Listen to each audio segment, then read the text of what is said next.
आई जब भैया हम गायिका आरती भारद्वाज जिला आजमगढ़ से आप सबके गोड़ छू के गोड़ लागतानी। और देखी एक जना के पत्नी अपना पति से कहा तानी, मन मंदिर जे बना बनैबे, हरे मन मंदिर जे बना बनैबे, आडंबर में ना जइबे रजबू।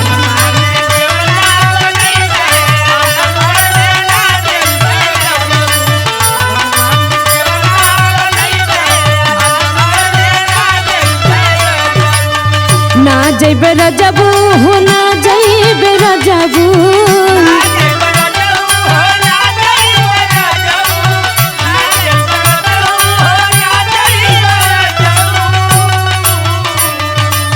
ना जइबे रजबू हो ना जइबे रजबू।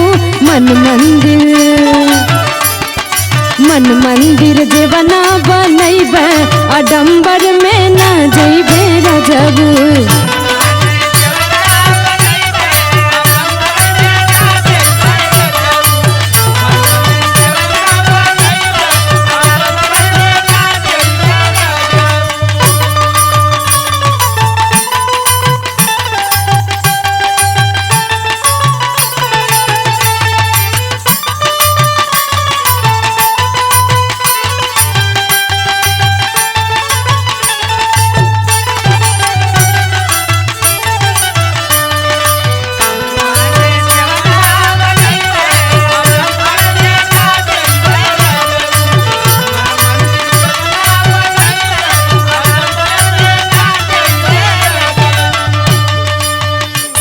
ससुर सबसे बड़ा देवतनवा,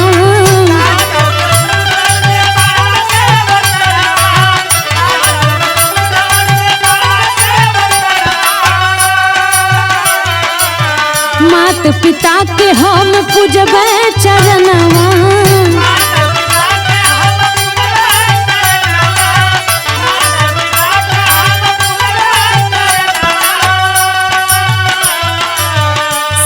ससुर सबसे बड़ा देवतनवा, मात पिता के हम पूजबे चरणवा। पति जी के हरे पति जी के पहुआ दबैबे, आडंबर में ना जइबे रजबू।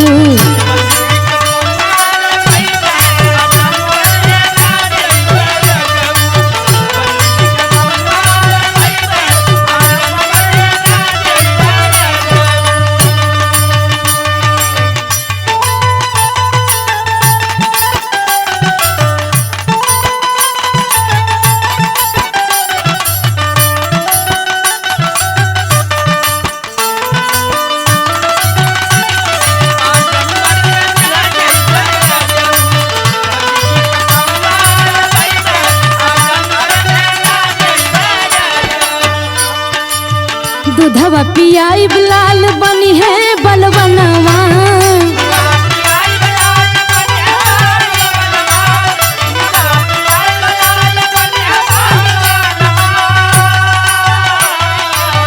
शिक्षित बनाई भी आगे बढ़ी है ललनवा।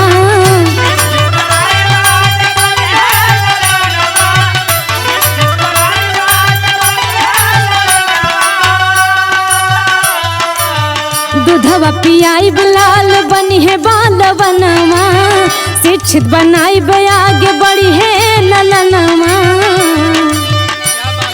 भारत माँ के असिया पूजैबे, भारत माँ के असिया पूजैबे, आडंबर में ना जइबे रजबू।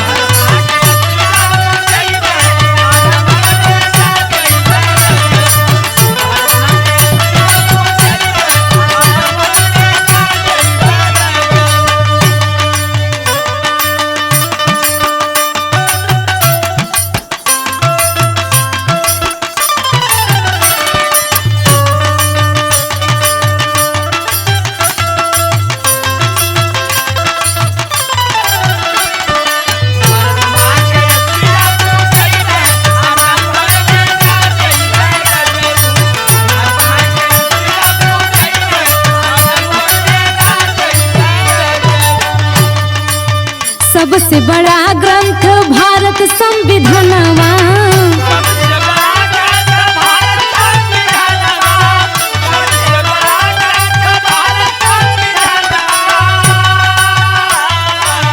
कवि दल सिंगार पूजा भारत के सुगनवा।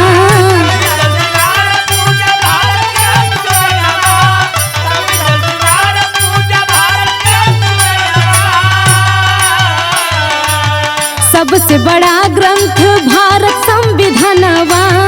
कवि दल सिंगार पूजा भारत के सुगनवा। दिलवा से सिरवा झुकइबे, हरे दिलवा से सिरवा झुकइबे, आडंबर में ना जइबे राजा